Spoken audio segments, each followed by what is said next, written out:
तो hello friends मैंने निज मोबाइल रे केमिति आधार कार्ड डाउनलोड कराए चलांत भिडियो स्टार्ट करवा पूर्व आम चैनल को जब नुआ ताहले लाइक सब्सक्राइब करते। तो ब्राउजर टी ओपन कर टाइप करेंगे UIDIA लिखि सर्च करेंगे। सर्च कलापर आपण मोबाइल रे एभली शो कर UIDIA ऑप्शन रे क्लिक करेंगे।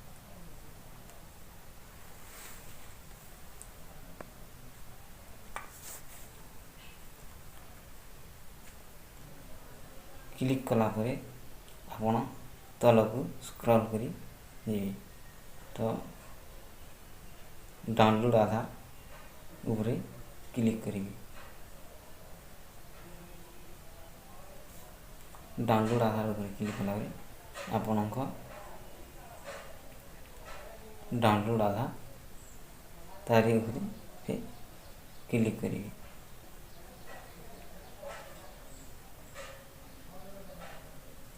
क्लिक कलापर आपण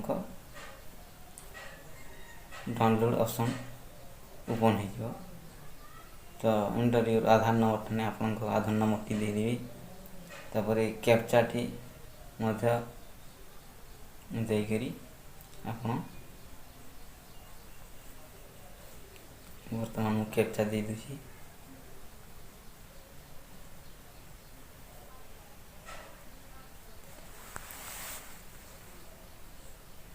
कैप्चा टी देगी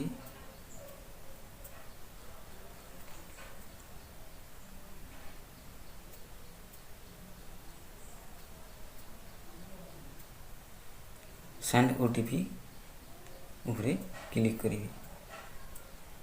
आपण रजिस्टर्ड मोबाइल नंबर ये OTP आसो जेनटा आपण आधार लिंक अच्छी से नंबर को मु वर्तमान दे दूसरी मोर OTP टी आसी जाइए।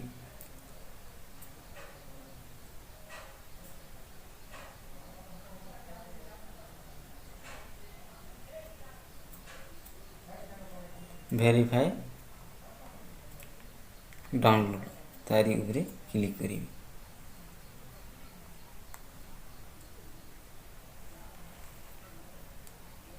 वर्तमान मोर डाउनलोड हो आपण को एभली शो कर congratulation your card has been successful download. तो एभली शो कर तो आपण को आधार जदि डाउनलोड होली आप जापर। तो मोर मोबाइल रो फाइल को ओपन करी मु चेक कर दूची केमिति डाउनलोड ऑप्शन रे फाइलटा मध्य थिबो। वर्तमान मु ओपन करी आपण को फाइल टी देखै देबी। ये आधार बोली गोटे फाइल टी लोड हिथिबो PDF तारी ऊपर क्लिक करी आपण को पासवर्ड होची आपण को फर्स्ट नेम जो अक्षर रे बड़ अक्षर रे लिखिबे चारिटा।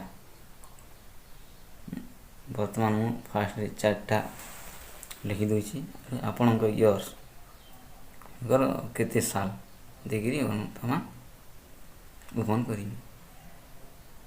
जदि वीडियो टी भल लागी ताहले कमेंट करबे सब्सक्राइब करबे लाइक करबे। तो केमिति लागला आपण मध्य कमेंट बॉक्स रे लिखि करी। तो ये आज वीडियो।